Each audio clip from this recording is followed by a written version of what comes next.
Hey guys, Martin here from Azrael's Armory. This vid is all about gassing up and using your CO2 and green gas blowback pistols. So on the table in front of us we've got a selection of the pistols that we sell here at Azrael's. Obviously they come and go at the time of sale. This is some of the models that we've got. Not all, but some. So on the table we've got two different gas formats, but they all operate in the same means. So we'll work with what is more common these days to start with, which is the green gas type of pistol. So on the table, out of all of these, pretty much all of these ones are green gas. These ones are CO2. To look at them, there's no way of knowing. It all comes down basically to the magazine type. So if I take this magazine, for example, and this magazine, for example, they physically look pretty much identical. Okay? The biggest difference is this particular mag has got a valve in the bottom, and this particular mag has got a removable base. Alright? So the removable base type is your CO2 because one of these big canisters goes inside it. The type with the valve in the bottom is for green gas. That's the way you fill it. So I'm going to run you through how to put gas in your mag and obviously the basics of using the pistol, and then we'll do exactly the same for the CO2 type of pistols. So the green gas pistols that we have here are from WeTech, which is a huge brand worldwide. The WeTech Glocks, Berettas and 2011s. The 2011s are the current pistols, or the most recent product that we've had come in. So I'll use these as an example because this is what guys are buying of a lot of at the moment.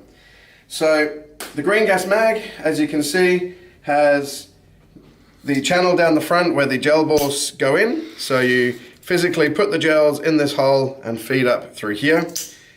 The back of the magazine here is the valve that the actual striker in the pistol hits to release gas up out of this port into the slide of the pistol, and then obviously that's what makes it fire. On the base of the magazine, we have an aluminium base here, but that's also just a cover for the bottom of the magazine. So in general, you do not need to remove this because it has that hole, which allows you to fill the mag through the hole. So we'll slide that one back on. If I can do it, not looking properly. There we go. Got two little retainer buttons. Okay. So this magazine being green gas, it's completely empty, no pressure. But what I will do is release any pressure there is to start with so that I can show you from scratch. So this mag, there's no pressure. I can put it in a pistol and fire it, but it won't fire. There's zero pressure in there at all. If that button is soft, that means there's no gas. So that is full of air. The first time we fill this mag, we need to get rid of the air from inside the magazine and fill it full of green gas. So green gas varies anywhere between about 180 and 240 psi in the can. This particular one's around 200. The way to fill it is we want to give the can a really good shake. Make sure that it's nicely mixed, and preferably we want to work vertically because the gas pressure falling down, this is a liquefied gas. The nozzle from the can seats nicely straight into the nozzle on the bottom of the magazine. As you push that down, it will take the gas from the can and put it in the mag. The very first time we fill it, I want you to use your pinky finger on the valve for a split second as you put the gas in. That allows the gas to funnel all the way through, deplete any air from the mag, and then release your finger and purely have straight green gas in the mag. That will give you, out of your first magazine fill, a much better performance. If you partly air, it's going to take several mags worth to get rid of all that air. So let's try it. Just touch my pinky on there, put the green gas bottle on, touch the button, and release. See how much air came out. Then obviously some green gas. Around about 5 seconds is all you need to get a proper fill and release. That is now a full mag of green gas. Should be pretty much no air because we depleted it right through. And you can immediately feel that cool down. So it will drop 5-10 degrees under ambient straight away. Put it in the pistol. I've got no gels on there, so I'm going to need to hold the little slide lock down so it doesn't lock back. So we've got a full mag of gas. When we are empty, let's just empty it in the fun way.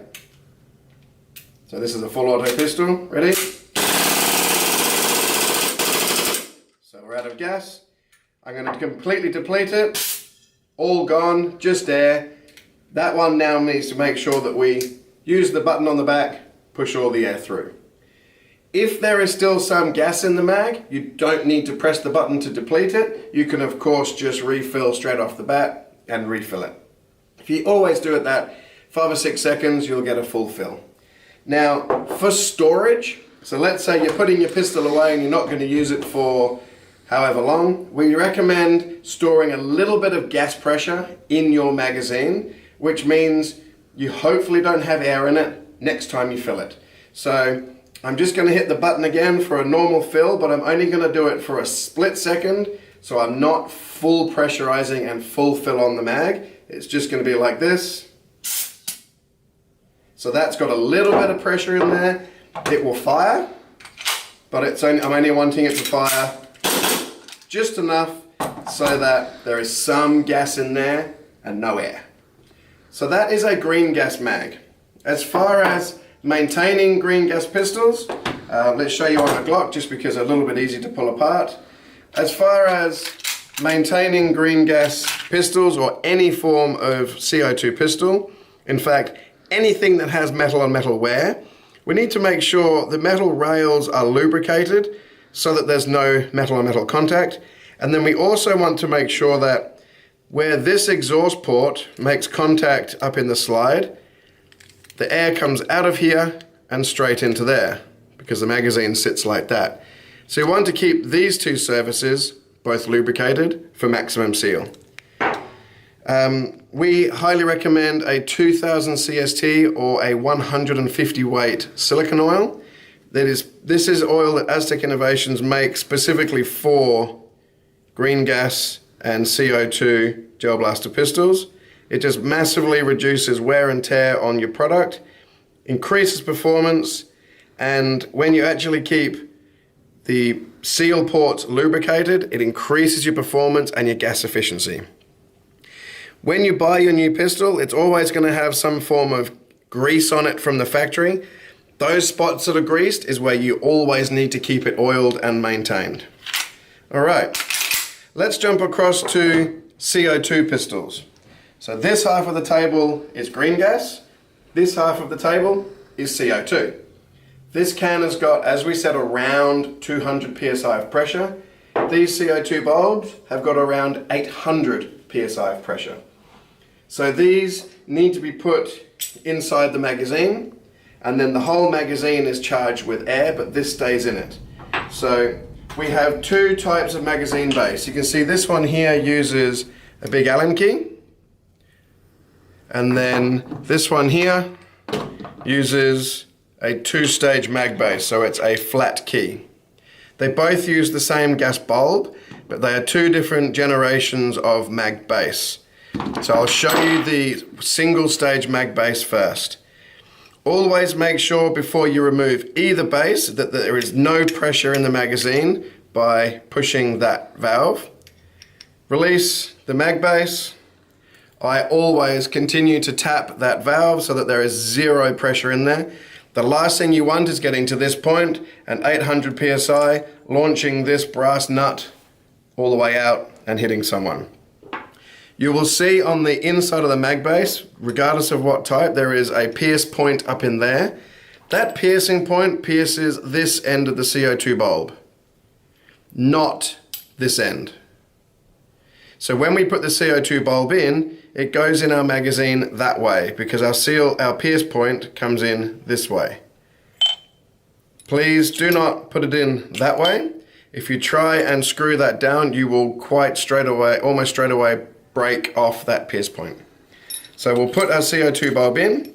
It is also highly recommended just to keep this point here a little bit lubricated. because that aids in it being pierced and removed. So I'm not going to pierce a bulb with this one because I'm going to pierce it with this one to show you how it works. This type, same deal. Make sure our mag base is pressed, our valve is pressed, so no pressure, which allows us to remove this base easily. Now you'll see this base, the whole brass base is turning, and then the stainless center section will turn independently as now, and then it will stop. When releasing, it will turn independently, and then it will bind up with the brass, and then the whole thing will come out in one go. So let's remove this all the way out.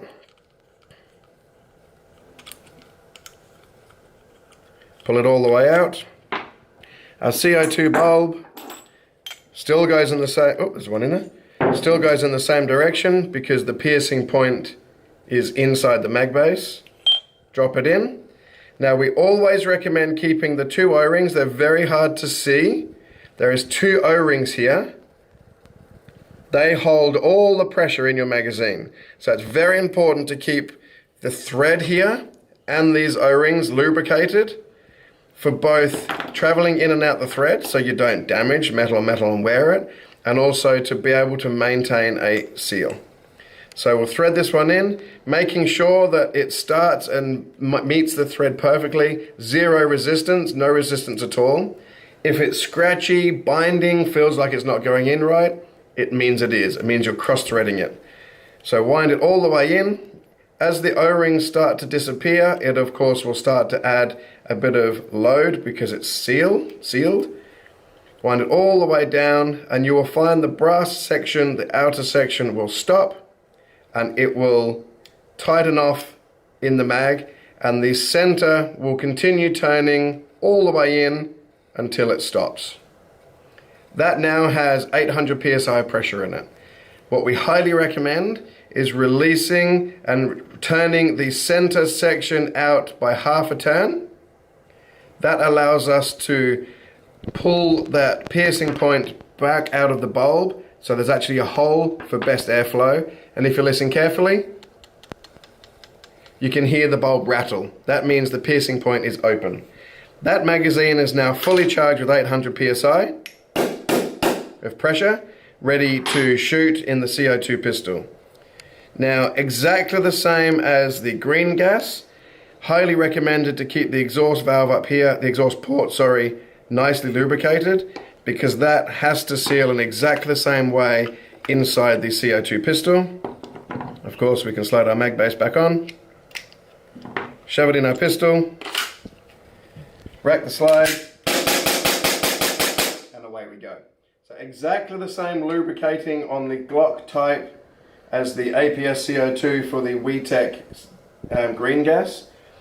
Exactly the same lubrication style for 2011s and Berettas. They just have a different takedown procedure. So it doesn't matter the type of gas, they all need lubricating.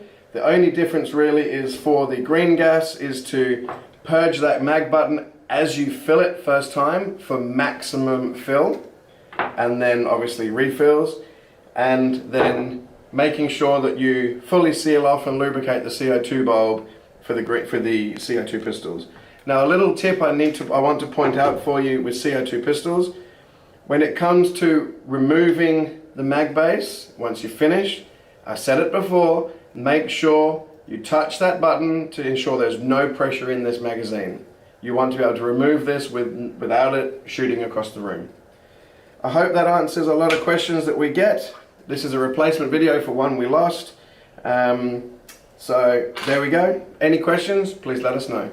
If you can also make sure you like, share and subscribe our YouTube videos, because we need to get them out there and get them seen. Thank you very much, guys.